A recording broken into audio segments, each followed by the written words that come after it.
we share. This week we have our special guest, Aassal. Hi, Aassal. Would you like to introduce yourself? Sure, my name is Aassal, and I'm a high school student in the Youth Student Leadership Program. And yeah. Awesome, awesome. Well, I know that we got you involved in the student leadership program, but can you tell us what made you want to get involved in it? So I mainly just wanted to better the community and be involved in a lot of like the great opportunities that happen here and stuff, and like around Greenville and just like the community in general. Yeah, yeah. So, like, before joining, what did you think leadership or environmental work would look like? I think my first initial thought was just kind of like in a lab. I didn't really think about things where like on a community scale where other people and like average people can like get involved. And I think that was like a really cool like mind-opening thing to see. I know we both went to the community science festival. What did you think about it?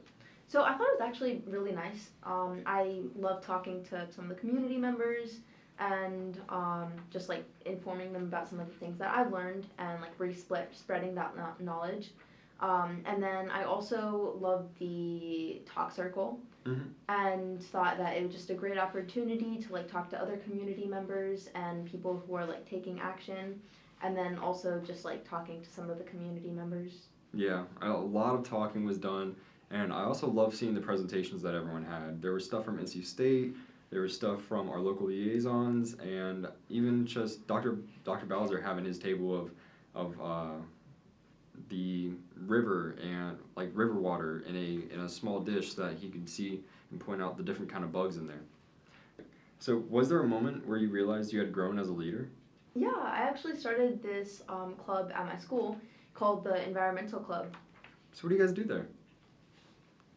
We're currently in like the beginning of it, so we haven't progressed far into like the actual like gardening and stuff, like the gardening goals. However, we do plan to see it in the future, including gardening and kind of like environmental knowledge, composting, and some other just like environmental things that can benefit the environment. Yeah, so it was like environmental awareness. Yeah, basically. That's awesome. So, like, what were the steps? Did you, like, go and talk to your principal and, like, just get it stamped and approved? Like, what did that look like? Yeah, so I basically just scheduled a meeting with my principal. Yeah, so I basically just scheduled a meeting with my principal, and I went and talked to him and stuff, and we got this club started.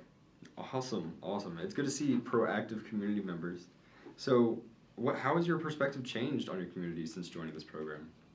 I definitely think that there's a lot more people in the community who are willing to like join action and stuff, and who are willing to do stuff in their own like household scale and stuff, but they just either don't have the resources or like don't have the knowledge to do so.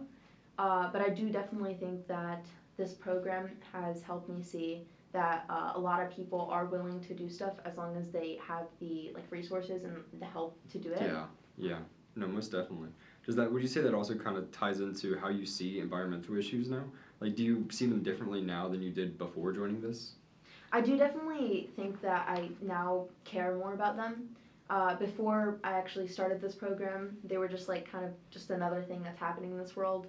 But I think now I think that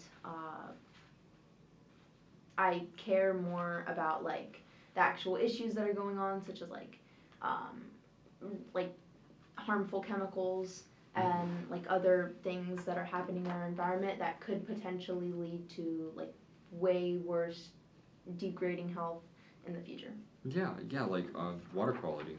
And I know that you actually started your presentation towards on composting. And so tell us a little bit about that. Like, I know that your whole project right now that we've been working on you with is compost. So talk a little bit about it.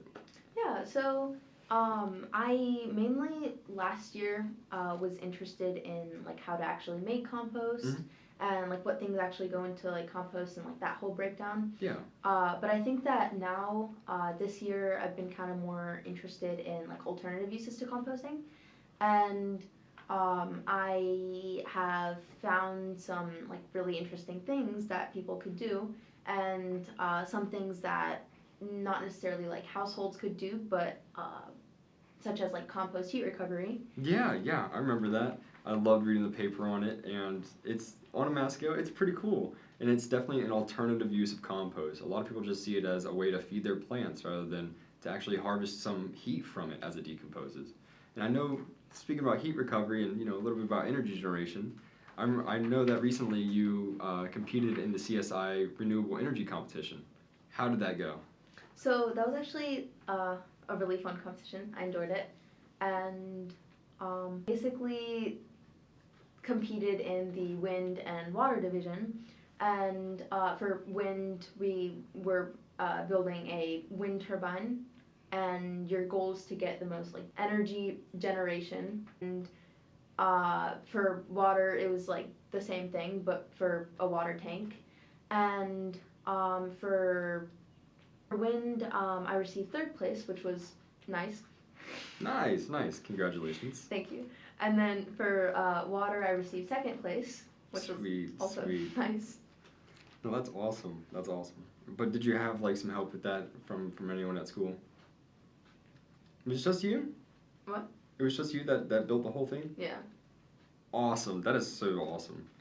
So, you see that as kind of like an inspiration towards other kids in your grade to kind of do more with their time? I don't know if other kids in my grade know about it. Really? Yeah. So just no one else has the option to want to do this? I mean, there's probably some people out there who would like to do something like this.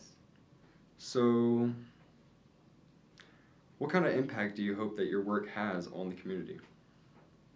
So I think that some of the things, like the impacts that I have, like on my community, potential impacts, could be that, like, just spreading awareness about like different uses of composting and stuff. And even if it just like how to make composting, a lot of people might possibly like be more interested now to like look into it and like actually try on their own, especially after seeing like some of the benefits and stuff, even if it just like as like a typical fertilizer. And then I know some people are also interested in like the alternative uses of composting, such as like pH adjustment, or as like erosion blankets, or just like compost heat recovery. Yeah, yeah. So, you know, as you've done this program, like, how do you think other students could get involved or make a difference, like you have? I think that other students could like get involved and just make a difference by just literally just getting involved into different community events and stuff. I think if like certain community events were advertised to more people than just like the average community member, and to like students and stuff, I'm sure a lot of students who are interested in like the environment and in composting and stuff will be willing to get involved. Yeah. And to like learn more about it. Okay, so we should send flyers to your club. Got it. So, why should people care about protecting the water and in their environment, or the environment in their communities? I think people should care because, not just because it's like a random issue that it's just like around, but because this is like literally the future for our life. If we don't have clean water or anything, it's gonna make it so much worse to like for everything. You won't be able to go swimming anymore, and even for like the water that gets like filtered and stuff, that's just gonna cost so much more, and that could be harmful for your own bank account. Yeah. And yeah, also like just water health in general. If water is not up to quality, then animals will also suffer, and so will plants, and that will just like significantly decrease our like food production from healthy stuff such as like plants, like gardens, and also like farm animals that could be potentially harmed from harmful water. Yeah. Okay. So, well, in the name of the podcast, like the water we share, like what does that mean to you personally? I think that means that all of the water in like our environment and in our earth is like all our water. Like we all share that water, and if someone like puts chemicals in it, that we're all gonna suffer. This water has like the same exact water has been around for so many years, and even like before humans were here, were like on Earth, and we're just all sharing the same water. Awesome. Well, thank you so much for joining us. See you next time.